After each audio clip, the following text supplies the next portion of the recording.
Oh, what an adventure! Get lost with Google Maps.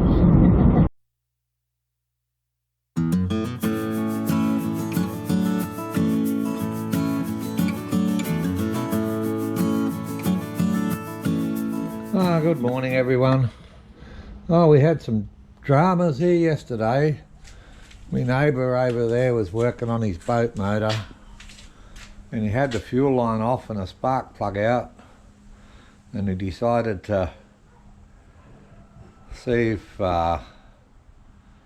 he was getting spark because it wasn't starting, and of course it was getting spark, but when he tried to start it with the fuel line off and the spark plug out, he also found out how to make fire.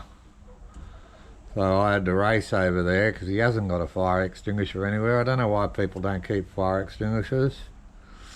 And I used a 2.5 fire extinguisher, a 2.5 kilo fire extinguisher out of the car to put his boat out. He had it right under his carport. It could have set his house and everything on fire anyway. That was the excitement for yesterday. Now I've got to go and buy another fire extinguisher. So the other battery is coming. I'm waiting on a shipping number so I can track it. Jack, as you can see in here, mate, the wiring's really easy. Like, each fuse is a battery down the bottom. Okay, now all the wires, that's the black ones and the red ones, going to each battery to the fuse are all the same length. The wires going from the fuses to the switch, that's position 1, position 2, are the same length. And the reason I do that is because it evenly charges the batteries. Alright, now the common, it's called, which is the middle one on the three-way switch, it's called the common, goes up to that other switch. Out of the charge controller on the battery side, okay, the solar panels go down to the solar side, through there, into the charge controller, out of the battery side, into the top of the battery circuit breaker, and out the bottom. They go all the way along there, and they're exactly the same size. Now the positive from the solar panel goes into the battery side, the live side of that red switch. And that's so I can have that switch off, be running the camper from the car, while once every 6 months I individually charge each battery till it's full, and then I can just switch it to both again and run it from the trailer's battery supply again, because the car has a 50 amp Anderson outlet from its onboard battery, backup battery, that plugs into the trailer just here. Okay, and that's 16 millimeter squared cable, and that goes in, comes in here, runs under here, because the positive goes to the positive, the negative or the neutral goes to the negative. Okay, on the camper trailer side, not the battery side. So I can independently power this whole thing from either the camper trailer or the car. Alright, I mean the wiring's, once you get into it, I mean it looks really complicated, and but it's not. It's only 2 wires, and I bought this off eBay, this thing. You get them all different sorts, 4, 3s, 2s, okay, and like the one with 2 outlets on it here will only have 2 outlets, a 12 volt plug and usually a USB, and only 4 switches. then you can get the 6, and that's got 3 outlets and 6 switches, okay? And I bought the 8 because I wanted all the outlets. There's no way in the world I'm going to use all these switches, but I use all these outlets all the time when I'm charging stuff. And they come pre-wired, so all you've got to do is use the right size wire and main fuse, because they already come fused and wired. Just make sure you got the right size fuses in them. And then all you've got to do is run the red and black back to your circuit breaker, and your circuit breaker back to your fuse and your block, if you're using a battery monitor. If not, you'll just have a negative there. And then I've got a red and a black block up in there, okay, bus bar, which has got everything else plugged into it. The fridges, the fridge, the freezer, everything else plugs into that. And it's got lots of spare spots, so if I want to put other things on, I can. Just make sure you run it. Everything that comes off is fused, okay? Always fuse everything, and fuse it like if your wire size will carry 10 amps or maximum, then you know you don't want to, you put about a 7 amp fuse in it, because the whole idea is to protect your wiring from fires and your batteries. It's not about protecting what you plug in. Fuses are about protecting your wiring and your batteries. That's pretty simple, okay? And that's the whole idea of a fuse: protect your wiring and your batteries. All right. It's once you get into it, DC is pretty basic stuff. It's fun. I think it's fun. Solar's fun. I really enjoy wiring in solar. And the reason these wires, some of these wires look long on the battery side, is because I've kept them all the same size, okay, for balance charging of the batteries.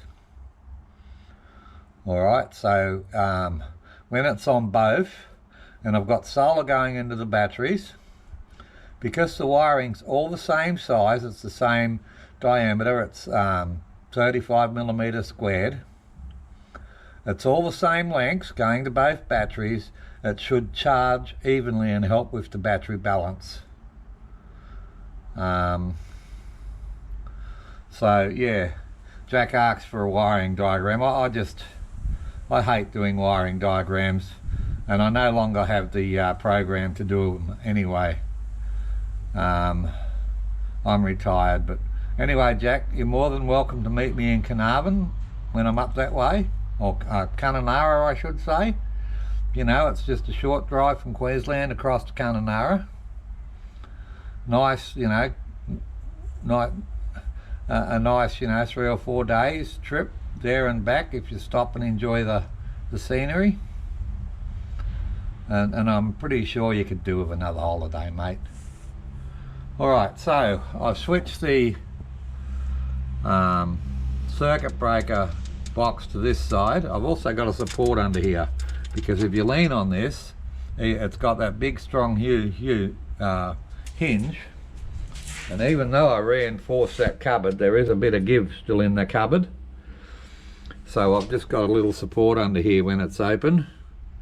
So when the electrician's wiring it, and he'll be here on Friday, when he's wiring this all in, and he's bringing his own circuit breaker and bits and pieces, he said, just leave it to me, Chris, I'll sort it all out.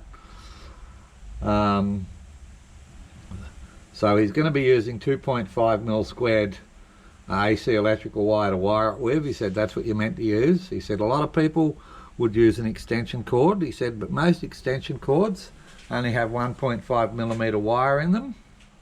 He said, and if you're using an induction cooker, that's going to create heat in the whole system, and you'll probably end up burning out the earth on the power point will probably melt due to the heat. So he's using 2.5 all the way through, and we're going to put a plug out of the bottom of this to plug into there, or wire them at home if I want to run anything or do some testing while I'm at home. I can just plug it into an extension cord here with this, through this heavy duty 15 amp power outlet I've got down here, which we use for vacuuming the vehicles and the pressure cleaner and all that sort of stuff. What else have we done? Yeah, we had the first aid kit out of the car and the first aid kit out of the camper trailer. We've refreshed everything in there, make sure everything's in date, and make sure everything has enough band-aids and stuff, in bandages and stuff in there to look after me and my wife, mainly me. I don't know why, but I always seem to damage myself. Anyway, so we've got the first aid kit in the car, which has also got an emergency kit, flashlight, compass, waterproof matches and other stuff in it, but this is just purely a big first aid kit. In the wife's backpack we've got another first aid kit with just a couple of band-aids, a snake bite kit, and a snake bite kit, by the way, consists of 3 bandages, long bandages, and a texter, okay, and some gauze.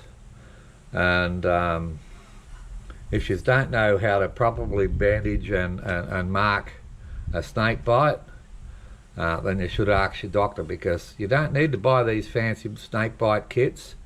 Alright, all you do is you put the gauze on the wound, you don't wash the wound, you put the gauze on the wound, wrap the leg with 2 bandages firmly, not tight. All you're trying to do is restrict the flow of poison going up the muscle. The 3rd bandage is used to attach a stick or anything to the leg to immobilize the leg. Alright, and then where the bite is, you get your black texture and you mark on the outside of the bandage where the bite is.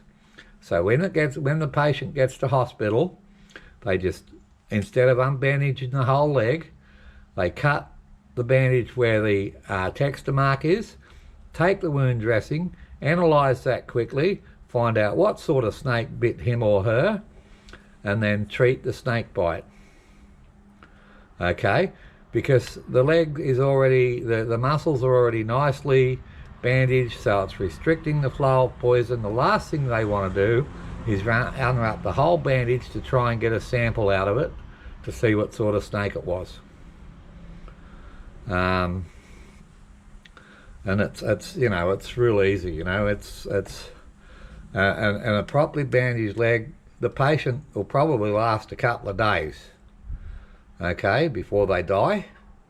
So it gives you plenty of time to deal with it, either set your EPIRB off or carry them to the motor vehicle and get them into where they can be flown or ambulanced out. Yeah.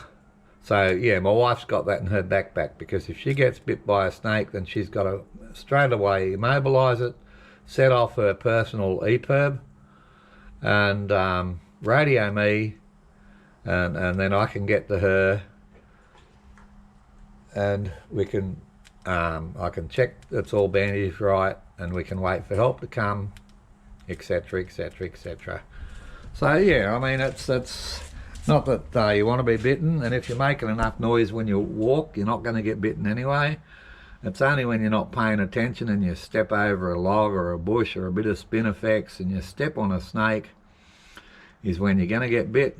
Or if you're a stupid person and you try and hit the snake with a stick or a shovel, and well, of course the bloody thing's going to attack you back. So there we go, that's my video for today, people. So I'm down a fire extinguisher, so I've got to replace that. The new battery's coming. The electrician's coming. The wiring is explained for Jack. Yeah, as you can see, we're just about ready to go. I'm just waiting for stuff to happen. Our first grandchild is about to be born in soon, so of course we're not going anywhere until that happens. nice little boy out of my daughter. It's funny, you know, when we gave birth, we had absolutely no idea what we were getting, a boy, a girl, or something in between. These days, oh yes, it's a nice healthy boy, and they even print out a 3D image of what he or she looks like in the womb for you. And it's just amazing what they can do these days with ultrasound and all that sort of stuff. So my wife and I are looking forward to having our first grandson. We've gone and been vaccinated, had our booster shots for whooping cough and all that sort of thing, because we would hate to pass anything on, you know, like that to a sparkly new bub. Alright, that's it. That's me today's video and update. I've pretty much explained what we've been up to. And yes, we do carry a fire blanket and everything else in this trailer, as well as in the car. Well, I don't have a fire blanket in the car. I do have a fire extinguisher, but not a fire blanket. But yeah, other than that, you know, we've got first aid in the car, first aid in the trailer, and everything else we need in between. So alright, keep safe everyone. It's not a bad day here. I've still got my flannels on, but you know, that being said, it's not a bad day. The heat waves are over. Well, we haven't had a heat wave for a long time now. We would like a bit of rain. Of course, the eastern states had the bushfires, and now it's got the rain. And that's just a part of a normal summer here in Australia. I'm not denying climate change. There's definitely climate change. We're definitely getting less rain, but the eucalyptus, you know, the sort of the spinifex and eucalyptus and all that other sort of natural bush we have in Australia is extremely flammable. It burns incredibly hot. It forms its own little fire tornadoes, and a fire can form its own weather. It burns that hot.